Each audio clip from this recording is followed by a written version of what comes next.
சாய்ராம். அருமையான மாலை பொழுது பகவானோட பொற்பாத கமலங்களை பணிந்து எனக்கு தெரிந்த சில விஷயங்களை உங்களோடு பகிர்ந்து கொள்கின்றேன். முதல்ல வாகினியோட சாரம் அப்படிங்கிறது கொடுக்கப்பட்டிருக்கின்ற தலைப்பு. வாகினி என்றால் சாதாரண பொருள் என்ன அப்படின்னா வாகனம். அந்த வாகனம் எங்கு நம்மை அழைத்து செல்லும் அப்படின்னா பதில் பகவானிடம் நம்மை அழைத்து செல்லும். விஸ்வேஷ் பேசும்போது ஒரு வார்த்தை சொன்னார், வேதங்கள் வேறு அல்ல, இறைவன் வேறு அல்ல. வேதங்கள் இறைவனின் மூச்சு காற்று. சிவபுராணத்தில் பார்த்தோம்னா ஆகமம் ஆகி நின்று அன்னிப்பான் தாழ்வாழ்க. ஆகமம் அவன் வேதஸ்வரூபமாகவே இருக்கார், பகவான் வேதஸ்வரூபமாக இருக்கார். அப்படி வேதஸ்வரூபமாக இருக்கக்கூடிய இறைவனின் தாள்களை நான் பற்றி கொள்கின்றேன் அப்படின்னு சொல்றார் மாணிக்க வாசகர். அது என்ன தாள்? ரெண்டு தாள். இரண்டு தாள்கள் என்பது என்ன? கால், வெறும் கால், திருவடின்னு சொல்றோம். வைஷ்ணவ சம்பிரதாயத்துல பார்த்தோம்னா திருவடி, பகவானோட திருவடி தான் அவளுக்கு முக்கியம். முதல்ல திருவடியை சேவி, அதுக்கப்புறம் தான் திருமுடி. திருவடியை தான் முதல்ல சேவிக்கணும். அந்த திருவடி எதை நமக்கு உணர்த்துகிறது என்றால், ஒரு திருவடி வேதத்தோட, வேதம் இரண்டு பகுதிகளாக பிரிக்கப்பட்டிருக்கிறது. ஒன்று கர்ம காண்டம், இன்னொன்று ஞான காண்டம். என்ன கர்ம காண்டம் வேதத்தோட பூர்வ பாகம், புத்திர பாகம் வேதத்தோட ஞான காண்டம். அப்போ பகவானோட அந்த இரண்டு திருவடிகள் எது அப்படின்னா, ஒன்று கர்ம காண்டம், இன்னொன்று ஞான காண்டம். இன்னொன்று சொன்னார், இந்த வேதம் அதை அப்போ பகவானோட இரண்டு திருவடிகள் வேதத்தின் இரண்டு பகுதிகளை குறிக்கின்றது. அது ஒன்று. இன்னொன்று சொன்னார், எந்த ஒரு இடம் தர்மத்தை காப்பாற்றுகின்றதோ அந்த இடத்தை தர்மம் என்றும் காப்பாற்றுவார். தர்மம் ரக்ஷதி ரக்ஷிதக, காப்பாற்றப்பட்ட தர்மம் காப்பாற்றும். அப்போ கேட்க பக்தியில இதை விட சிறப்பா ஒரு இடத்துல தர்மத்தை காப்பாற்ற முடியும் அப்படிங்கிறது நம்மளால பார்த்திருக்கவே முடியாது. பகவான் அவ்வளவு பிரயத்தனம் எடுத்து அந்த விஷயங்களை பண்றார். வாகினின்ற சப்தத்துக்கு இன்னொரு பொருள் என்ன அப்படின்னா, முதல்ல என்ன பார்த்தோம்? அது ஒரு வாகனம்னு பார்த்தோம். அதுக்கப்புறம் ஈஸ்வரன்னு பார்த்தோம். மூணாவது பொருள் என்ன அப்படின்னா, நிறுத்தப்பட முடியாத ஓட்டம். அது என்னைக்கும் அந்த ஓட்டம் நிற்கவே நிற்காது. இந்த சமுதாயம் பிரபஞ்சம் இருக்கிற வரைக்கும் தர்மம் இருக்கத்தான் செய்யும். அந்த தர்மத்தை சொல்றவங்க இருந்துட்டே தான் இருப்பாங்க. அதனால பகவான் சொல்றார், இது என்றும் நிறுத்தப்பட முடியாத ஓட்டம். வாகினி என்றால் என்றும் நிறுத்தப்பட முடியாத ஓட்டம். கஸ்தூரி அவர்கள் இந்த வாகினிக்கு, அதாவது பகவான் எவ்வளவு பிரயத்தனம் எடுத்தார் அப்படின்றதுக்கு ஒரு உதாரணம் சொல்றார். அதாவது பக்தன் இறைவனை அடையும் பொருட்டு செய்யக்கூடிய சில ஆன்மீக சாதனைகள் இருக்கு. அதை நம்ம பொதுவாக என்ன சொல்லுவோம்? சாதனான்னு சொல்லுவோம்.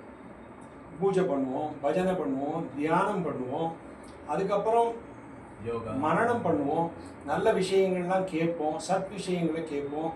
இதெல்லாம் பக்தன் இறைவனை அடையும் பொருட்டு செய்யக்கூடிய சாதனைகள்.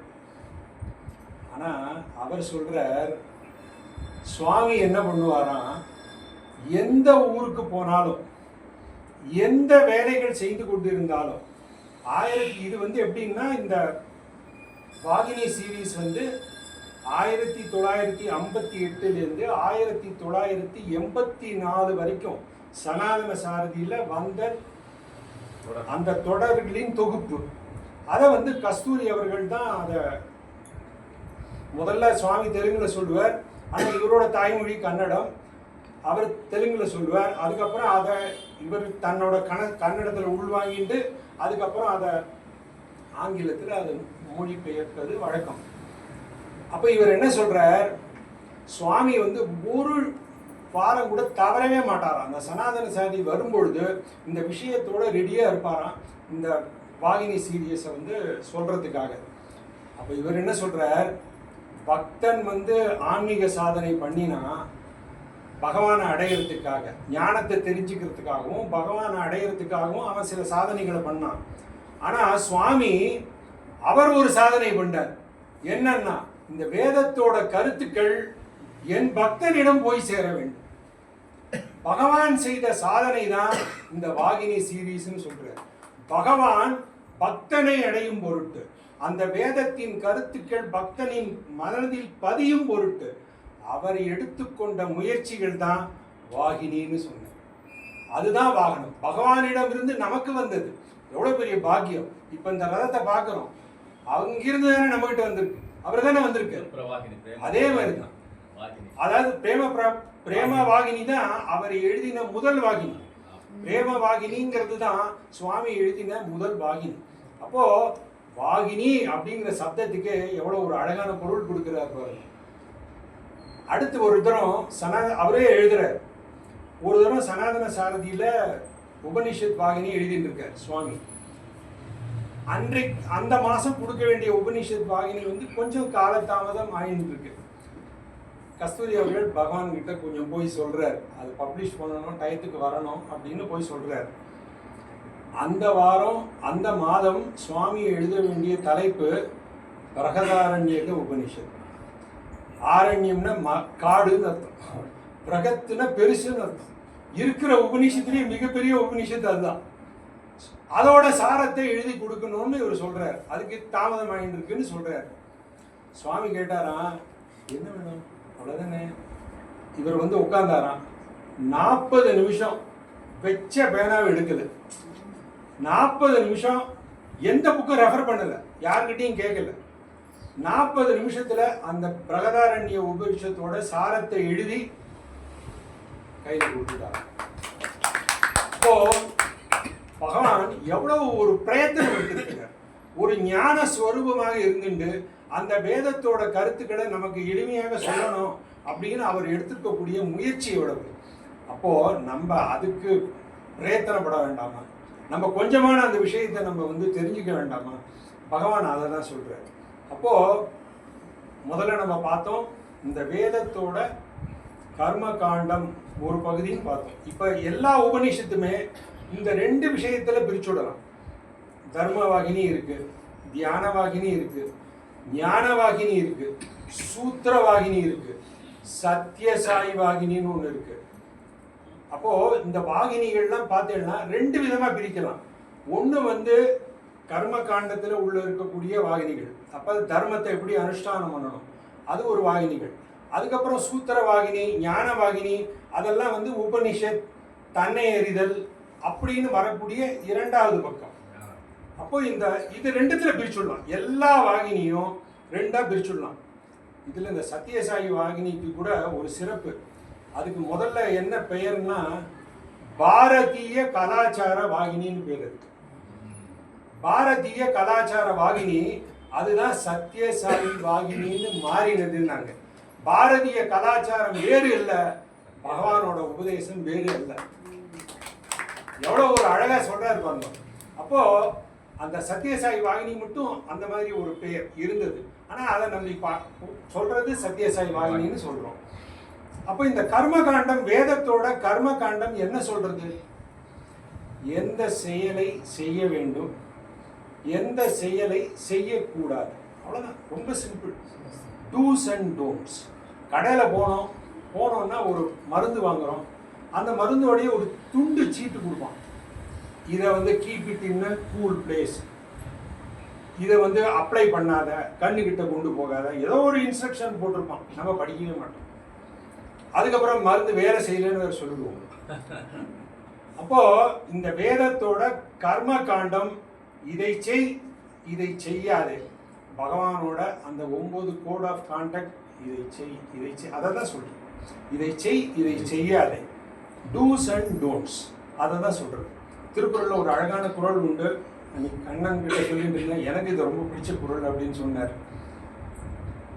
எந்த ஒரு செயலை செய்யக்கூடாதோ அந்த செயலை செஞ்சா பாவம், எந்த ஒரு செயலை செய்யணுமோ அந்த செயலை விட்டாலும் பாவம். செய்தக்க அல்ல செய்யக்கெடும், செய்தக்க செய்யாம யானும் கெடும். அருமையான குறள். அப்போ வேத பூர்வம் என்ன சொல்றது, கர்மகாண்டம் என்ன சொல்றது, இந்த விஷயத்தை தான் சொல்றது. எந்த விஷயத்தை செய்யணும், எந்த விஷயத்தை செய்யக்கூடாது, அந்த செய்யக்கூடிய விஷயத்தை எப்படி சிறப்பா செய்யணும், பகவான் இது சொல்லிகிட்டே இருப்பார். ஒரு முறை என்ன ஆச்சுன்னா, அனில்குமார் ஒரு விஷயத்தை சொல்றார். சுவாமி ஸ்டூடெண்ட்ஸ் கிட்ட சொல்லிகிட்டே இருப்பார். திடீர்னு என்ன ஆகும் அப்படின்னா, யாரான ஃபாலோ பண்ணலை அப்படின்னா சுவாமிக்கு கொஞ்சம் மனசு வருத்தப்பட ஆரம்பிச்சுடுவார். நம்ம எவ்வளோ சொன்னோமே அவள் கேட்கலையே அப்படின்னு வருத்தப்பட ஆரம்பிச்சுடுவார். எப்பொழுதும் ஸ்டூடெண்ட்ஸ் நடந்து வருவார், ஸ்டூடெண்ட்ஸ் கிட்ட போவார், கொஞ்ச நேரம் அவகிட்ட நிற்பார், அவளெல்லாம் ப்ளஸ் பண்ணுவார். அதுக்கப்புறம் மந்திருக்குள்ளே அப்படியே நடந்து போயிடுவார். ஆனால் அன்னைக்கு ஸ்டூடெண்ட்ஸ் கிட்ட வரல. அன்னைக்கு தான் வரலையான்னு பார்த்தா தொடர்ந்து வருது. இந்த பசங்களுக்கெல்லாம் மனசில் வருத்தம். ஏன் இப்படி பண்ணுறார் சுவாமி, நம்ம என்ன தப்பு பண்ணோன்னு தெரியலையே, புரியலையே. ஆனால் சுவாமி ஏதோ ஒரு காரணம் இருக்கிறதுனால தான் சுவாமி நம்ம பக்கம் வரலை, ஏன் வரலைன்னு தெரியலை, வருத்தப்பட்டுட்டே இருந்தாங்க. அனில்குமார் கிட்ட தங்களோட ஆதங்கத்தை தெரியப்படுத்தினாங்க. சுவாமி கிட்ட இதெல்லாம் நான் உடனே போய் கேட்க முடியாது, சுவாமி பார்ப்போம், நமக்கு அதுக்கு ஒரு சந்தர்ப்பம் வரும் அப்படின்னு அவர் சொல்லிகிட்டே இருந்தார். சுவாமி என்ன பண்ணுவார், இவர்கிட்ட இந்த ஸ்டூடெண்ட்ஸ் பக்கம் வரமாட்டார். அந்த மந்திர் பக்கம் ஒரு தூண் இருக்கும், அந்த தூண் வழியாக மந்திருக்கு போயிடுவார். இப்படியே தான் நடந்துட்டு இருந்தது. ஒரு நாள் சுவாமி மந்திரில் எல்லாருக்கூடையும் கொஞ்சம் சகஜமாக சிரித்து பேசிகிட்டு இருந்தார். அப்போது அனில்குமார் நினச்சாராம், இதுதான் நல்ல சந்தர்ப்பம், சுவாமி கிட்ட போய் இந்த விஷயத்தை சொல்லிவிடணும் அப்படின்னு சொல்கிறாராம். ஆனால் சொன்னாலும் அதை எப்படி சொல்கிறது, இவங்க தப்பு பண்ணாங்கன்னு சொல்கிறதா, நீங்கள் என்ன நினச்சின்னு இருக்கேன்னு கேட்குறதா, அவருக்கு மனசில் ஒரு குழப்பம். இவர் என்ன சொன்னாராம், சுவாமி நீங்கள் அந்த நரசிம்ம அவதாரம் எடுத்தப்போ பிரகலாதனோட பக்தியை மெச்சி அதனால் ஈர்க்கப்பட்டு நீங்கள் அந்த தூணுலேருந்து வெளியில் வந்தேன். ஆனால் எங்களோட பக்தி எப்படி இருக்குன்னா, உங்களை தூணுக்கு பின்னாடி போக வச்சுட்டு நீங்க மறைஞ்சு போயிட்டு இருக்கேன் அப்படின்னு சொன்னாராம். சுவாமி அப்படி சிரிச்சாராம், ஒரு லேசா புன்னகை பூத்தாராம். அதாவது கோபம் எப்படி இருக்கும் அப்படின்னா, மகான்களுக்கு நம்மளை திருத்தணும்னு ஒரு ஆதங்கத்துல தான் கோபம் வரும். அந்த கோபம் என்னன்னா ஒரு க்ஷண நேரத்துல மறைஞ்சு போயிடும். நம்மள மாதிரி அன்னைக்கு சொன்னேனே ஒரு வார்த்தை அப்படி இருக்காது. அதனால் திருக்குறள் ஒரு அழகான குறள் உண்டு, குணம் என்னும் குன்று ஏறி நின்றார்க்கு வெகுளி கணமேனும் காத்தல் அரிது. அவங்களால கோபத்தை ப்ரொடெக்ட் பண்ணிக்கவே முடியாது, கோபத்தில் அவங்க நிற்கவே மாட்டாங்க. பகவான் சிரிச்சாராம். சிரிச்சுட்டு என்ன பண்ணாராம், அடுத்த நாள் நேராக ஸ்டூடெண்ட்ஸ் கிட்ட நின்றுட்டாராம். ரொம்ப நேரம் நின்று இருந்தாராம். இதுதான் பகவானோட அனுகிரகம். அப்போது எந்த செயலை செய்யணும், எந்த செயலை செய்யக்கூடாது அப்படின்னு நமக்கு வலியுறுத்தி கூறுவது கர்மகாண்டம். அதில் இந்த தர்மவாகினி அந்த மாதிரி தியானவாகினி, தர்மவாகினிலாம் படித்து பார்த்தோம் அப்படின்னு சொன்னால் நமக்கு அந்த கருத்துக்கள் நல்லா தெரியும். அடுத்து என்ன பண்ணணும் அப்படின்னா ஞானகாண்டம். சுவாமி அந்த ஞானகாண்ட விஷயங்களும் நமக்கு சொல்லி கொடுத்துருக்காரு. இப்போ ஒரு செயலை செய்யணும், ஒரு செயலை செய்யக்கூடாது, சுவாமி சொல்லி கொடுத்துட்டார். அதை நம்ம தெரிஞ்சுட்டோம். நல்ல செயல்களை செய்யறோம். நல்ல செயல்களை செய்யும் போது நமக்கு என்ன வரும், புண்ணியம் வரும். அப்போ அந்த புண்ணியத்தை ஞான விசாரத்துக்கு பயன்படுத்தல அப்படின்னு சொன்னா நீ கயவன்னு சொல்றார் சுவாமி. ஞான விஷயத்திற்கு அதை நீ அந்த புண்ணியத்தை ஞான விஷயத்திற்கு வேதாந்த நூல் கற்பதற்கு உன்னை நீ தயார்படுத்தி கொள்ள வேண்டும், ஞான விஷயத்துக்கு வர வேண்டும் அப்படின்னு சொல்றார். அப்போ அந்த ஞான விஷயங்கள் நமக்கு இன்னும் பலத்தை சேர்க்கும். தன்னை ஞானம்னா என்ன?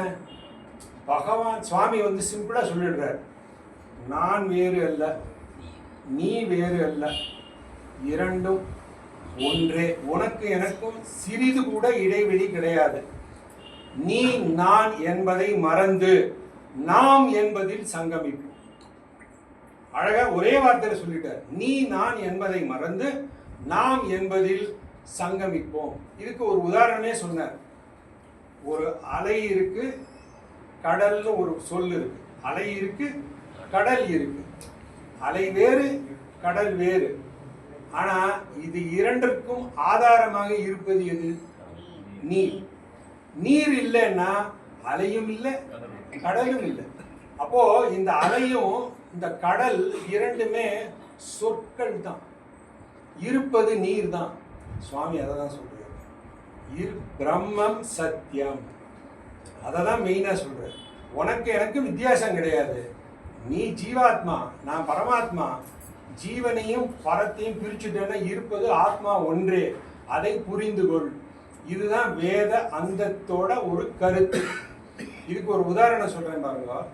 இது வேதத்துல சொல்லப்பட்டிருக்கிற ஒரு அழகான உதாரணம். காசியில ஒரு ராஜா இருந்தார். அந்த ராஜாவுக்கு ஒரு பையன். அவருக்கு ஒரு ஆசை, பொன் குழந்தை வேணும், கிடைக்கல. அந்த பையனுக்கு ஒரு 5 வயசாச்சு. அப்போ அந்த ராஜாவுக்கும் ராணிக்கும் என்ன ஆசை அப்படின்னா, இந்த குழந்தைக்கு ஒரு பொன் வேஷம் போட்டு ஒரு அரசவை சித்திர அந்த படம் வரையறன்னு கூப்பிட்டு ஒரு படம் வரைய சொன்னாங்க. அவனும் தத்ரூபமாக வரைஞ்சிட்டான். ரொம்ப அற்புதமாக இருக்கு அந்த படம். நாட்கள் ஓடின. அவங்க அந்த படத்தை பார்த்து பார்த்து ரசித்தாங்க. அதுக்கப்புறம் என்ன ஆச்சு, இந்த பையன் வந்து ஒரு 20-25 வருஷம் வயசுக்கு வந்துட்டான். ஒரு 25 வயசு ஆயிடுச்சு. ஒரு நாள் என்ன பண்ணா, கீழே அரண்மனையில் அப்படியே சுற்றி போய் பார்த்துட்டே இருந்தான். கல்யாண காலமும் வந்துடுத்து. அந்த படத்தை பார்த்துட்டான். பார்த்த உடனே இந்த பொண்ணு தான் வேணும் அப்படின்னு, இந்த பொண்ணு தான் எனக்கு வேணும். நேராக அமைச்சரை கூப்பிட்டான். எனக்கு ஒரு ஆசை இருக்கு. சொல்லுங்க ராஜா, சொல்லுங்க, இளவரசே, பண்ணிடுவோம்.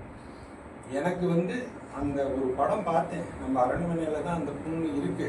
அந்த படத்தை பார்த்தேன். கண்டிப்பாக அது யாருன்னு உங்களுக்கு தெரிஞ்சிருக்கும். நீங்கள் வந்து எப்படியானா அதை சொல்லி முடிச்சு வச்சிருங்க அப்படின்னு நேராக கூட்டின்னு வந்துட்டார். அந்த இடத்துக்கு வந்து இந்த படத்தை காமிச்சா அமைச்சருக்கு தூக்கி வாரி.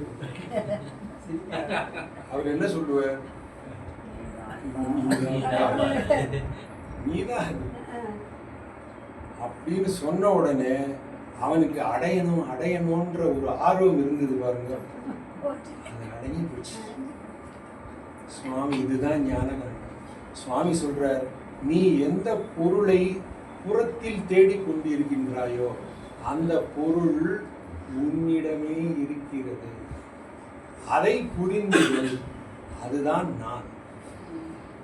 எனக்கும் அந்த ஆத்ம தத்துவத்துக்கும் எள்ளளவும் வித்தியாசம் கிடையாது. நான் உன் மனதிலேயே ஆத்மஸ்வரூபமாக இருக்கின்றேன் அப்படின்னு பகவான் அந்த ஞான காண்டத்தை நமக்கு அழகாக சொல்லி கொடுக்குறார். அதாவது திருமந்திரத்தில் ஒரு அழகான பாட்டு, இதோட முடிச்சு விடுறேன். திருமந்திரத்தில் ஒரு அழகான பாட்டு உண்டு. எங்கெங்கெல்லாம் சிவன் கோயில் இருக்கோ அங்கெல்லாம் போய் சிவனை வழிபட்டதும் இல்லாமல் சிவன்னா சிவனே இல்லை, பெருமாளும் சேர்த்துக்கோங்க, எல்லாரும் ஒன்று தான், எல்லா கடவுளும் ஒன்று தான். எங்கெங்கெல்லாம் இறைவன் இருக்கின்றான், கோவிலில் குடிக்கொண்டு இருக்கின்றான், அந்த ஊருக்கெல்லாம் போ, நன்னா வழிபட்டாலும் என்ன, நன்னா பாடு, பக்தி செய்து நன்றாக பாடு. அதுக்கப்புறம் ஒரு ஸ்டேஜ் வரும், என்னால் இனிமேல் போக முடியல, முன்னெல்லாம் மீனாட்சி கோயிலுக்கு சாதாரணமாக போயிட்டு வந்தேன், இப்போ பார்த்தா கூட்டம், எனக்கு வேற தள்ளாமை ஆயிடுத்து, போக முடியல. அப்போ மீனாட்சி எங்க இருக்கா, அங்கே இருக்கா, இங்கேயும் இருக்கா. நாடும் நகரமும் தேடி திரிந்து சிவபெருமான் என்று பாடுமி. நாடும் நகரமும் தேடி திரிந்து சிவபெருமான் என்று பாடுமி. பாடி பணிமி. பாடி பணிந்த பின் கூடிய நெஞ்சத்து கோவிலாக கொள்வனே. பகவான் நம்ம நெஞ்சத்துல வந்து பகவான் உட்கார்ந்துருக்க. நம்ம உடம்பே கோவில். அப்படிதான் எல்லா வேதங்களும் சொல்லுகின்றன. சுவாமியும் அதுதான் சொல்றார். வாகினியோட சாரமும் அதுதான். சுவாமி நமக்காக பிரயத்தனப்பட்டு நம்மளை அடையணும்னு அவர் ஒரு சாதனைன்னு கஸ்தூரி சொன்னார் பாருங்க. எவ்வளோ ஒரு பெரிய ஒரு நம்ம பாக்கியசாலிகள். நம்மளை தேடி வருகின்ற வாகினி. நம்ம அதை மறந்துடவே கூடாது. அதை வந்து மிஸ் பண்ணிடவே கூடாது. நான் எனக்கு தெரிஞ்ச வரைக்கும் ஒரு சின்ன ஒரு நோட்ஸ் மாதிரி ப்ரிப்பேர் பண்ணியிருக்கேன். நிறைய காப்பி எனக்கு டைம் இல்லாதனால எடுக்க முடியல. அதை வந்து இது முடிஞ்ச உடனே ஒரு செலக்ட் காப்பீஸ் கொடுக்குறேன். ஏன்னா என்னென்ன வாகினிகள் இருக்கான்னு நம்ம தெரிஞ்சுக்கணும். அதை மட்டுமான நம்ம தெரிஞ்சுக்கணும். அதை எடுத்திருக்கேன். முடிஞ்ச உடனே அதை நான் கொடுக்குறேன். எல்லோருக்கும் மனமார்ந்த வாழ்த்துக்கள். பகவானோட ஆசீர்வாதம் நம்ம எல்லாருக்கிட்டையும் பூரணமாக இருக்கணும். எல்லாரும் க்ஷேமமாக இருக்கணும். நல்ல விஷயங்களை மேலும் மேலும் தெளிந்து வாழ்க்கையில் வந்து உயிர் பெற வேண்டும். பிரார்த்தனை செய்து நன்றி கூறி விடைபெறுகிறேன். சாய்.